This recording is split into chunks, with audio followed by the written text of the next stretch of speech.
this morning for missing 6-year-old Faith Wetlick.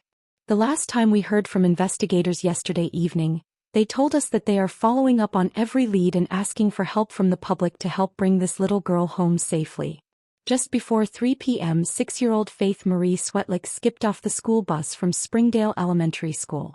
She met her mother, Celia, and they walked the short distance back home talking about their days. She was described as bright, funny, and lively with bundles of energy. Selena called her magical little fairy that always wanted to play and have fun. Her mother said she loved everyone and everything and always wanted people to be as happy as she was.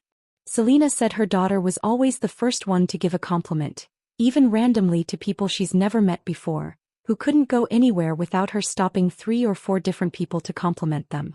Be it their hair or if a color looked good on them, and she always wanted to make new friends. When they got home, Faith had a small snack before she went out to play in the yard, something she did a lot with neighbors confirming they often saw her. Selena was regularly checking outside and keeping an eye out, and nothing seemed out of the ordinary. A neighbor reported seeing Faith running towards a shared fence with Napa Auto Parts sometime between 3:30 and 4 p.m. At around 3:45 p.m., Selena checked outside again. Her daughter Faith was gone. After running around to all the neighbors, making several calls and searching the area, she phoned 911 at 5 p.m. "All right. You tell me exactly what's happening. We can't find my daughter. She was playing outside and now I can't find her." "How old is she?" "She's going to be 7 in June." All right. I'm going to stay on the line with you, but I'm going to get KCPD on the line too. But I'm going to stay on the line, so don't hang up." "All right, ma'am. You're on the phone with Casey. Go ahead." "Ma'am. Can you tell me what your daughter's name is?" My daughter's name is Faith Swetlick." Hold on. What was the first name again?" Fee. "Ma'am. What's your last name?" "Swetlick." "Spell that for me." SWAK. "Okay. And what was she wearing?" She was wearing polka-dotted rain boots, a flowered skirt. And a black. What kind of shirt?" "A black t-shirt that has a neon design on it." "And how long has she been out?" Last time I saw her was probably about an hour ago." "How tall is she?" She is 3'10". "How much does she weigh?" 65 pounds. "All right. You last saw her in the front yard. You didn't see which way she went or anything like that?" "No, she was right in front of my front porch." Minutes later, the police arrived at the house, and by 5:30, 50 responders would be on scene. Everything was moving at a rapid pace, and at 6 p.m. the Federal Bureau of Investigation got involved, as well as the community springing into action. Everyone wanted to help, but police urged citizen volunteers to stand down and let the professionals handle the search. Chad Swetlick, Faith's father, was soon informed that she was missing, and FBI agents would soon be at his house to search it. But Faith wasn't there, and phone records would later confirm that Chad was at home at the time his daughter had gone missing. Officers had already started going door to door and asked neighbors with security cameras to contact them and turn in any footage. Comes to checking on those home security cameras. That's something that we're already doing. Certainly, we'll continue to go door to door and even revisit some of these doors a second time. Ashley Hunter, a spokesperson for the city of Casey, asked that the community continue to share recordings with law enforcement. People in the community, in the Churchill Heights community. If you have home security systems, Ring video, anything like that, talk with our investigators and let them reach out and obtain some of that video. The FBI provided a helicopter and K-9 officers were deployed as well. Despite all of this, Department of Public Safety's Chief Byron Snellgrove said at the time there did not appear to be enough evidence to point to this being an abduction, and Faith's disappearance didn't meet the criteria for an Amber Alert. At 7 a.m. the next morning, a hotline was set up and almost 300 tips would come in. Police would follow up on every lead, but nothing came back. More than 250 officers and investigators from agencies across the country had now joined in the hunt for Faith. Roadblocks were set up around the Churchill Heights area and every car coming in and out was searched. It had now been almost 24 hours since Selena had made the 911 call. A press conference was held to share some more details.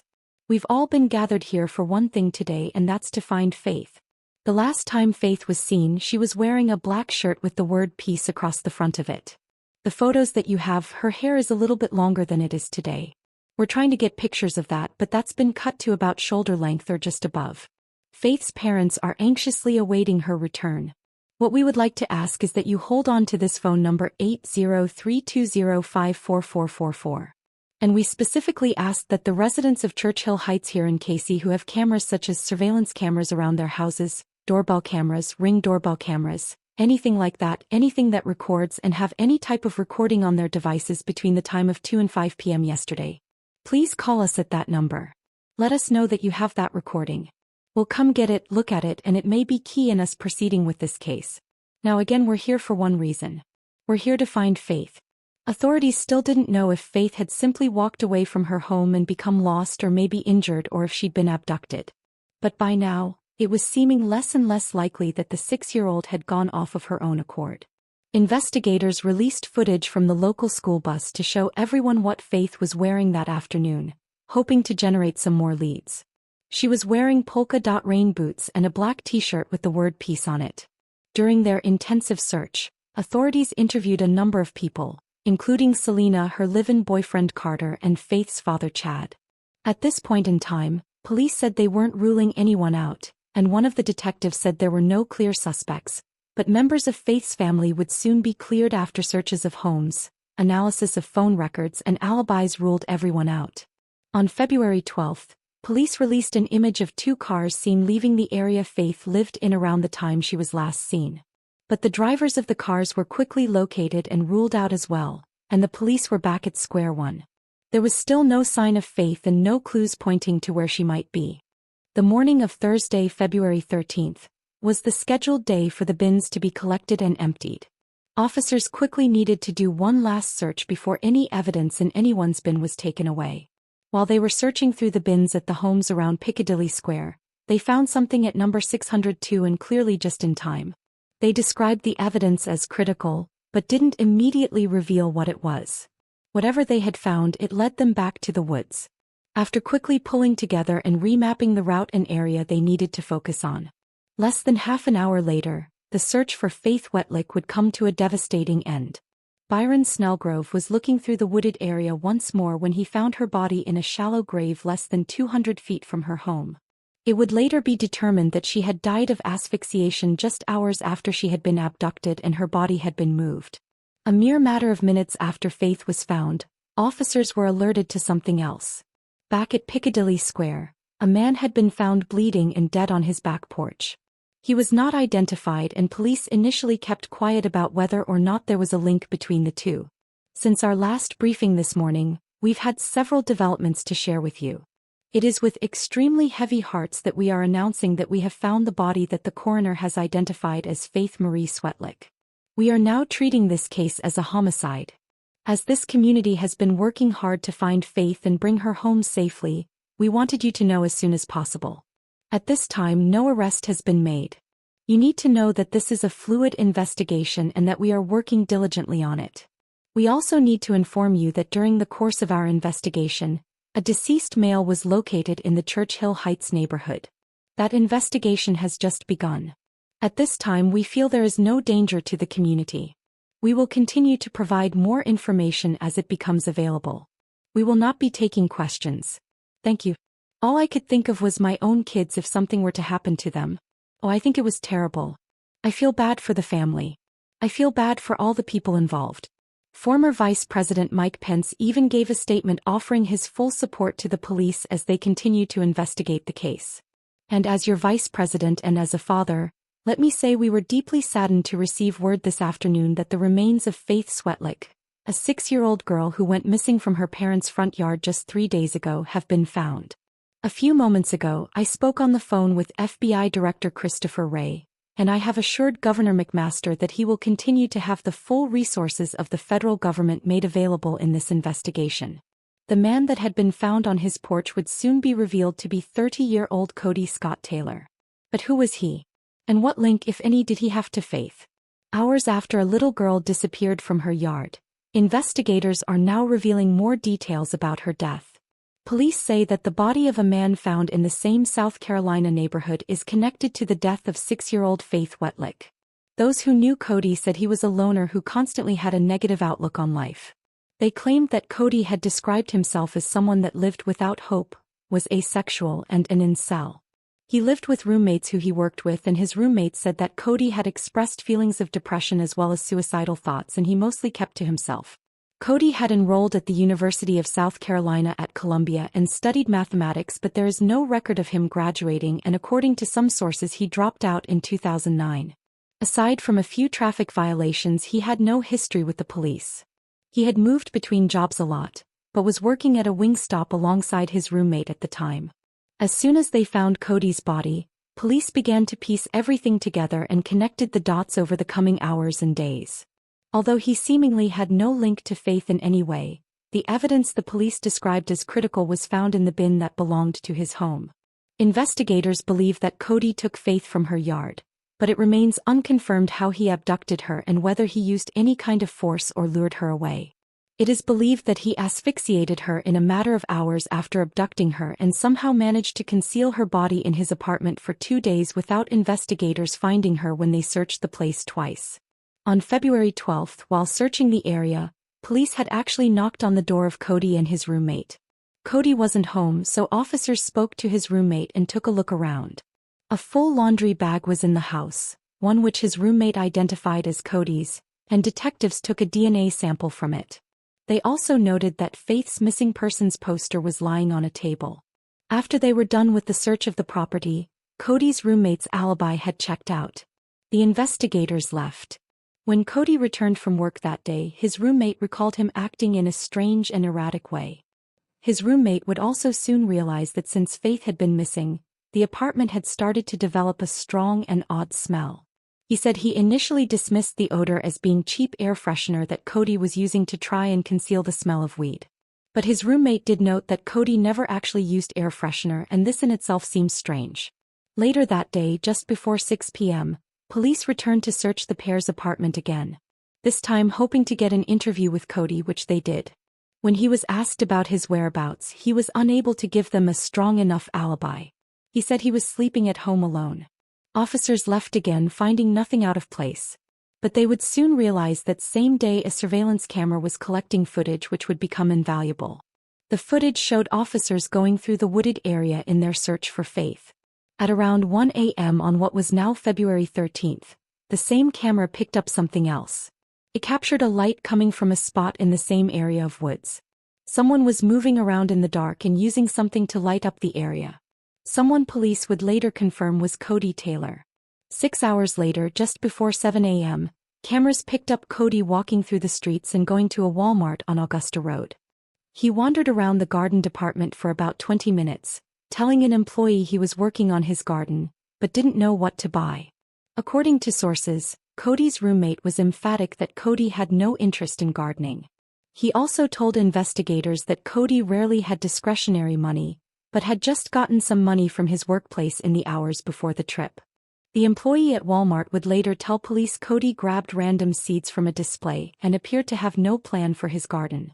Around 10 minutes later, he paid for several bags of soil and fertilizer, plus a box of Pop-Tarts, and left. Cody then booked a ride through the app Lyft. According to the driver, Cody made him feel very uncomfortable, and when the driver casually asked if he was doing some gardening, he dodged the conversation. While driving, they went past some police and other media who were out looking for Faith. The driver asked him if he knew her, and Cody replied, "I don't know her. I never met her before." About 40 minutes later, at 7:47 a.m., the camera that had picked up Cody moving around in the woods in the dark also captured more in the same spot. Police determined that Cody was carrying one of the bags of soil he had just purchased up into the woods where he would bury Faith. He stayed for about a minute before heading back down the hill without the bag. When the police searched the bins of Cody's home, they had found a child's polka dot rain boot and a ladle covered in dirt. Following this huge find, they headed to the woods to conduct another search. CCTV footage showed the moment that Casey Public Safety Director Byron Snellgrove discovered Faith's partially buried body next to her other tiny polka dot boot. A white plastic trash bag was wrapped around her neck. Cody Taylor then stood on his back porch and slit his throat with a knife. As well as the CCTV and the evidence found in Cody's bin, they would soon gather more.